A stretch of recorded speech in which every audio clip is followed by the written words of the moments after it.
I learned so much from all of you. I just want to recommend a couple of books as I was listening. Before I recommend the book, Robert Rees, you already wrote a book, and I want to answer your question. One of the best way to learn, I believe, develop wisdom is that you don't really know what you know until you write. Writing clarify your thought process, and your book is one of the greatest books. I recommend everybody to read the book.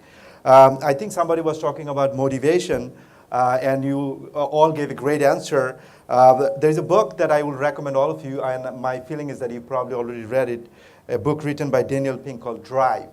And what he talks about on the book, what motivates people, is autonomy, mastery, and purpose.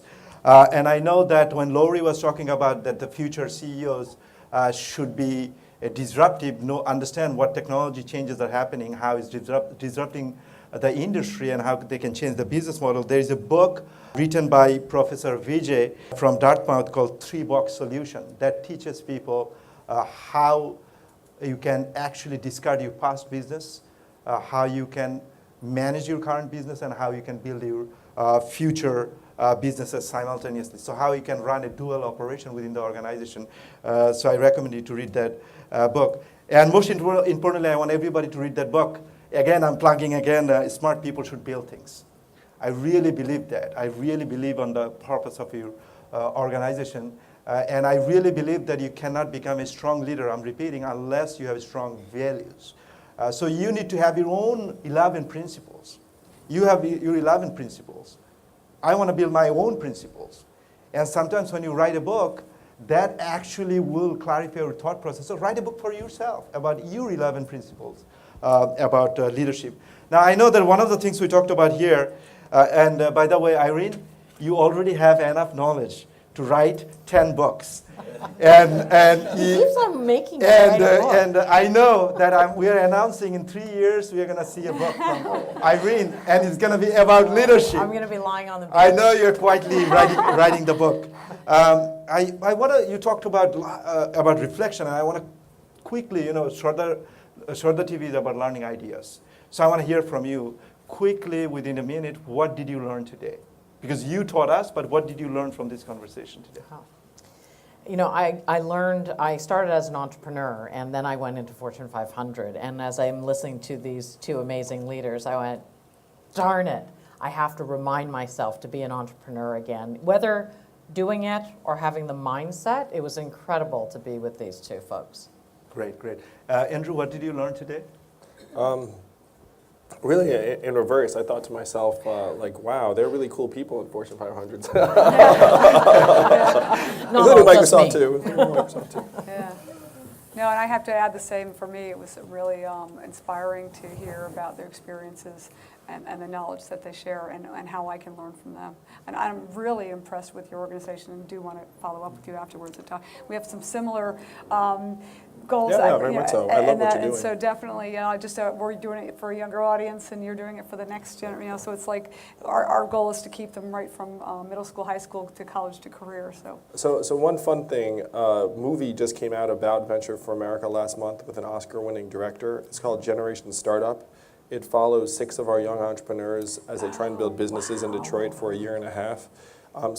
Later today, I'm going to Brown University to the brand new Entrepreneurship Center, and the documentary is screening simultaneously at 30 universities around the country tonight. And then we're going to answer questions live. But if you want to check it out, the name of the film is Generation Startup. And if you Google it, you'll see the trailer, but it's got an Oscar-winning filmmaker, and it's a beautiful coming-of-age story about young entrepreneurs. Nice. Awesome. Great, great. That's and exciting. Andrew, by the way, he's a lawyer also, but he doesn't practice. Well, we won't hold that that's what my parents still say. Ken, you know a lot about leadership. You wrote a book about leadership. What did you learn today? I got reminded of a lot of important principles. I'm walking out of here thinking more about succession planning, but I think there were... It's tough, man. You named the firm after yourself. Actually, to be clear, I have started succession planning. What Irene said was interesting is who succeeds that person, and thinking down the line. So it's, but there were a lot of good things said here.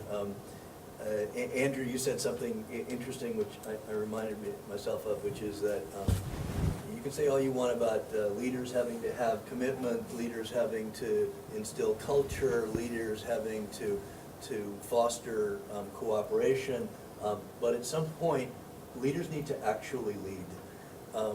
And that's the part that I find missing more often. You made a comment that said every once in a while you have to say, okay, you can run all the surveys you want, but here's the answer. And I do find that there are a lot of leaders who are really smart, they are really committed, they have great values, and they're afraid to lead. And if you're going to be a leader, you have to actually lead. You have to actually step up. You have to actually make decisions. Right? You can't keep taking votes. You can't keep thinking about it. You need to pull the trigger and lead. Leaders who don't lead aren't really leaders. I don't know what they are. Great point.